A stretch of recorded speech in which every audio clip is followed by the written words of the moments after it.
चलिए जानते हैं आज की देश और दुनिया की सिलेक्टेड काम की और महत्वपूर्ण 50 बड़ी खबरों को सिर्फ 10 मिनट में। पर अभी तक आपने इस वीडियो को लाइक नहीं किया तो लाइक कर दीजिए। प्रधानमंत्री नरेंद्र मोदी और ऑस्ट्रेलियाई पीएम स्कॉट मॉरिसन ने की शिखर वार्ता। मोदी बोले व्यापार और सुरक्षा पर मिलकर करेंगे काम। पाकिस्तान में राजनीतिक भूचाल, इमरान खान पीएम पद से जल्द दे सकते हैं इस्तीफा, इमरजेंसी लगने की आशंका तेज। ऑस्ट्रेलिया से भारत वापस लाई गई 29 दुर्लभ मूर्तियां, प्रधानमंत्री नरेंद्र मोदी ने किया निरीक्षण। भारत के बाद अब विदेश में भी दिखाई जाएगी कश्मीरी पंडितों के दर्द की कहानी। जर्मनी में रिलीज होगी द कश्मीर फाइल्स। नई लहर का बढ़ा डर, देश में हर वयस्क को लगेगी कोरोना वैक्सीन की बूस्टर डोज, सरकार बना रही प्लान। भारत ऑस्ट्रेलिया के बीच किए गए कई ऐतिहासिक समझौते, रूस की तरह ही दोस्त बनेगा ऑस्ट्रेलिया।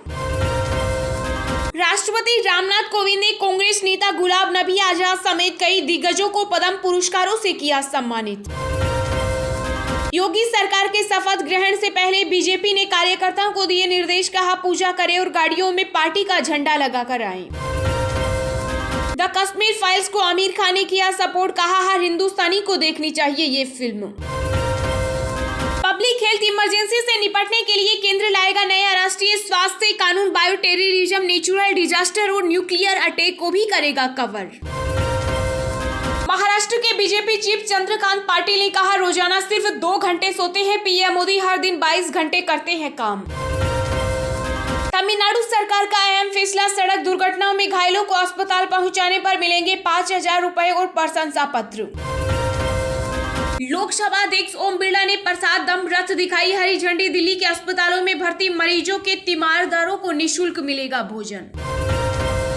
केंद्र सरकार ने वॉलंटियर सेवा शुरू करने का लिया फैसला, महामारी में पढ़ाई के नुकसान को पूरा करेगा विधांजलि। भारत की स्वतंत्र विदेश नीति का इमरान खान ने माना लोहा, मोदी सरकार के धूर विरोधी पाकिस्तानी पीएम ने किया सलाम। देश के विभिन्न चिकित्सा विशेषज्ञों का दावा, नई लहर आने पर भी नहीं होगा गंभीर असर, व्यापक टीकाकरण से नागरिकों की प्रतिरोध क्षमता मजबूत। एन बीरेन सिंह ने लगातार दूसरी बार मणिपुर के मुख्यमंत्री के रूप में ली शपथ, राजभवन में 5 विधायकों ने भी ली मंत्री पद की शपथ।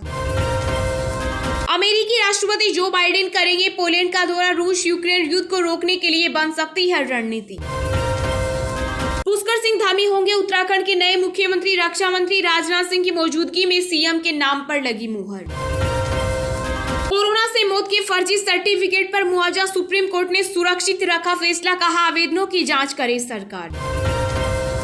संसद में केंद्र सरकार ने सेना में भर्ती को लेकर दिया बयान, युवाओं को मिला आश्वासन।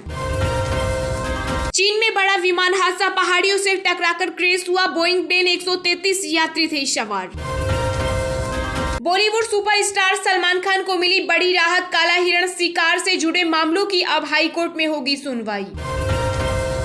गोवा में बीजेपी ने सरकार बनाने का पेश किया दावा, 23 से 25 मार्च के बीच हो सकता है नई सरकार का शपथ ग्रहण। गृह मंत्री अमित शाह 23 मार्च को जाएंगे लखनऊ, 25 को योगी आदित्यनाथ के शपथ ग्रहण की बड़ी तैयारी। कांग्रेस के वरिष्ठ नेता गुलाम नबी आजाद ने दिए राजनीति से संन्यास लेने के संकेत, कहा राजनीतिक दल लोगों को बांटते हैं। चक्रवात आशानी को लेकर हाई अलर्ट, भारी बारिश और तेज हवाओं का खतरा, अंडमान और निकोबार में स्कूल कॉलेज बंद। योग गुरु बाबा रामदेव ने द कश्मीर फाइल्स फिल्म पर दिया बयान, कहा इतिहास सुधार रही फिल्म, समय मिलते ही देखूंगा। नवजोत सिंह सिद्धू से जुड़े रोड रेज के मामले में 25 मार्च को सुप्रीम कोर्ट में होगी सुनवाई। कोरोना की चौथी लहर से पहले राजस्थान के सीएम अशोक गहलोत ने चिताया, बोले भारत में भी सतर्कता बरतने की जरूरत। भारतीय इलेक्ट्रिक कार बाजार में लाएगी क्रांति, लग्जरी मार्केट का 56% हिस्सा कवर करने की तैयारी। व्हाट्सएप ला रहा है मल्टी डिवाइस अपडेट, डेस्कटॉप और वेब यूजर्स को मिलेगा फायदा। द कश्मीर फाइल्स को साउथ इंडियन भाषाओं में किया जाएगा डब, फिल्म मेकर्स ने लिया फैसला। एक्सिस बैंक ने अपने ग्राहकों को दी खुशखबरी, फिक्स्ड डिपॉजिट पर अब पहले से ज्यादा मिलेगा ब्याज। पंजाब में जीत से आम आदमी पार्टी हुई उत्साहित, 9 राज्यों में की पदाधिकारियों की घोषणा। केंद्रीय मंत्री जितेंद्र सिंह का बड़ा बयान, कहा जैसे कश्मीर से आर्टिकल 370 हटाए वैसे ही पीओके को आजाद कराएंगे। यूपी में भाजपा प्रदेश अध्यक्ष स्वतंत्र देव सिंह ने हारे प्रत्याशियों को भेजा पत्र, लिखा यह क्षणिक विराम है, विश्राम नहीं। पूर्व क्रिकेटर हरभजन सिंह, राघव चड्ढा व संदीप पाठक होंगे पंजाब से आपके राज्यसभा प्रत्याशी, 2 और नामों की भी चर्चा। दक्षिण कोरिया में 3 दिन में आए 14 लाख कोरोना केस, भारत में चौथी लहर की आशंका। अंबेडकर जयंती पर 14 अप्रैल को सार्वजनिक अवकाश घोषित करने का प्रस्ताव राज्यसभा में हुआ स्वीकार। यूक्रेन से बेंगलुरु पहुंचा नवीन शेखरप्पा का पार्थिव शरीर, सीएम बोम्मई बोले हमारे पीएम और सरकार ने मुश्किल काम करके दिखाया। योगी सरकार में होंगे 48 मंत्री, 14 पुराने मंत्रियों ने नई कैबिनेट बनाने का किया काम आसान, डिप्टी सीएम मौर्य की वापसी तय। पंजाब के नए मुख्यमंत्री भगवंत मान से मिले पूर्व सीएम चरणजीत सिंह चन्नी, मुख्यमंत्री बनने पर दी बधाई। पंजाब से राज्यसभा के लिए नॉमिनेट होने पर राघव चड्ढा ने अरविंद केजरीवाल पर जताया आभार, कहा मेरे लिए बहुत बड़ी बात। जम्मू कश्मीर के उपराज्यपाल मनोज सिन्हा के सलाहकार फारूक खान ने दिया इस्तीफा, विधानसभा चुनाव से पहले बीजेपी में मिल सकती है बड़ी जिम्मेदारी। यूपी में विधान परिषद चुनाव के दूसरे चरण के लिए बीजेपी ने घोषित किए 6 प्रत्याशी, पहले ही चरण में 30 प्रत्याशियों को दे चुकी है टिकट। पंजाब में मंत्रियों को बांटे गए मंत्रालय, सीएम भगवंत मान गृह मंत्रालय की भी संभालेंगे जिम्मेदारी, वित्त मंत्री बने हरपाल चीमा। उत्तराखंड में प्रोटेम स्पीकर ने नव निर्वाचित विधायकों को दिलाई शपथ, रितु खंडूरी ने संस्कृत तो किशोरी उपाध्याय ने गढ़वाली में ली शपथ। आयकर विभाग ने महाराष्ट्र के स्टार्टअप समूह पर की छापेमारी, 224 करोड़ रुपए के काले धन का लगाया पता। सर्वसम्मति से पंजाब विधानसभा के स्पीकर बने कुलतार सिंह संधावा, सीएम भगवंत मान ने किया स्वागत।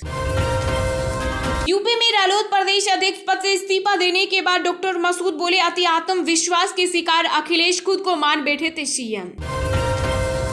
आरएसएस प्रमुख मोहन भागवत 6 दिन के प्रवास पर 23 मार्च को पहुंचेंगे काशी, तैयारियों में जुटा जिला प्रशासन। कांग्रेस के दिग्गज नेता अभिषेक सिंघवी ने 3 राज्यों के सीएम के चयन को लेकर बीजेपी पर कसा तंज, कहा खाली बर्तन शोर करता है। साधु संतों से लेकर डॉक्टर इंजीनियर तक होंगे शामिल, हर जिला मुख्यालय पर होर्डिंग, योगी सरकार 2.0 के शपथ ग्रहण का यह है पूरा मेगा प्लान। श्रीनगर के 3 दिवसीय दौरे पर आया यूएई का 40 सदस्यीय प्रतिनिधिमंडल, जम्मू कश्मीर में निवेश के अवसरों की करेगा तलाश। देश में पिछले 24 घंटों में कोरोना के 1549 नए मामले आए सामने, 31 लोगों ने गंवाई जान, एक्टिव मामले घटकर 25,000 के करीब। कांग्रेस नेता प्रताप सिंह बाजवा ने दिया राज्यसभा से इस्तीफा, पंजाब विधानसभा चुनाव में मिली थी जीत। बॉलीवुड के अभिनेता शत्रुघ्न सिन्हा ने आसनसोल उपचुनाव के लिए दाखिल किया नामांकन, टीएमसी के टिकट पर लड़ रहे चुनाव। हिमाचल की सभी 68 सीटों पर चुनाव लड़ेगी आप, यूथ कांग्रेस के स्टेट प्रेसिडेंट रहे मनीष ठाकुर समेत कई नेता पार्टी में हुए शामिल।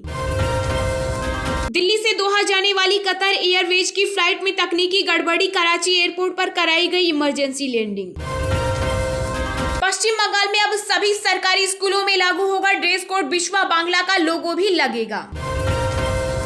इतिहास रचने से चुके लक्ष्य Sen all England badminton championship के फाइनल में मिली हार। चलिए अब जानते हैं जो आम आदमी के काम की और फायदेमंद खबरें हैं उनको विस्तार से। पर इससे पहले अभी तक आपने इस वीडियो को लाइक नहीं किया तो लाइक कर दीजिए।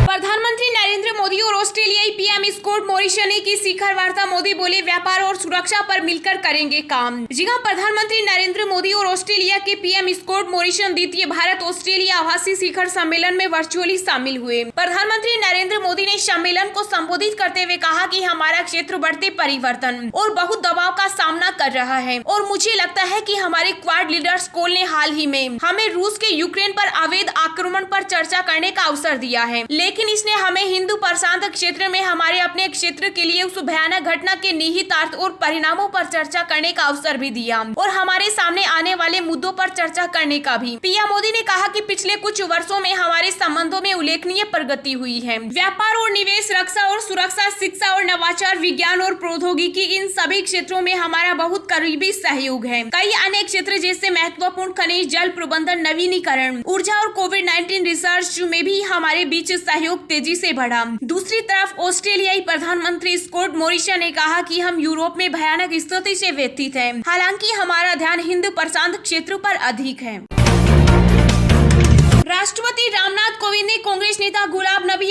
समेत कई दिग्गजों को पद्म पुरस्कारों से किया सम्मानित।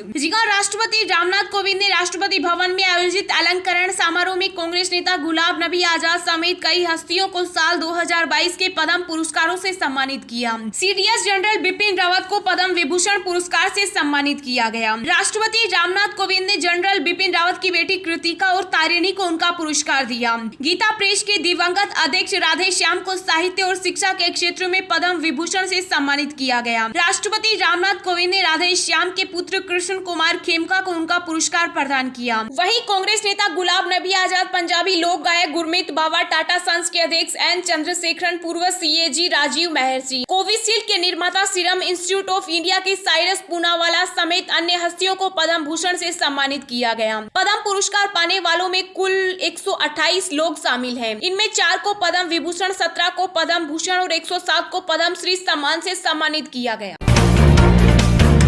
नई लहर का बड़ा डर, देश में हर वयस्क को लगेगी कोरोना वैक्सीन की बूस्टर डोज, सरकार बना रही प्लान। जी हां, चीन, दक्षिण कोरिया और यूरोप समेत दुनिया भर के कई देशों में कोरोना के केसों में एक बार फिर से तेजी देखने को मिल रही है। चीन के कई शहरों में एक बार फिर से केस बढ़ने के चलते लॉकडाउन जैसी स्थिति है। इसके अलावा दक्षिण कोरिया में नए केसों का आंकड़ा हर दिन 6 लाख तक पहुँच रहा है। ऐसे में भारत सरकार अलर्ट पर है और इसे निपटने की तैयारियां तेज की जा रही है। इसी कड़ी में देश के सभी वयस्कों को कोरोना की बूस्टर डोज लगाने का भी प्लान बनाया जा रहा है। हालांकि अब तक इस पर फैसला नहीं हो सका है। यह बूस्टर डोज पहली 2 खुराकों की तरह ही फ्री होगी या फिर इसका चार्ज वसूल किया जाएगा। फिलहाल देश में 60 साल से अधिक आयु के सभी लोगों, फ्रंट लाइन वर्कर्स को ही बूस्टर डोज दी जा रही है। ऐसे ही रोज दिन भर की ताजा खबरें पाने के लिए चैनल को अभी सब्सक्राइब करें।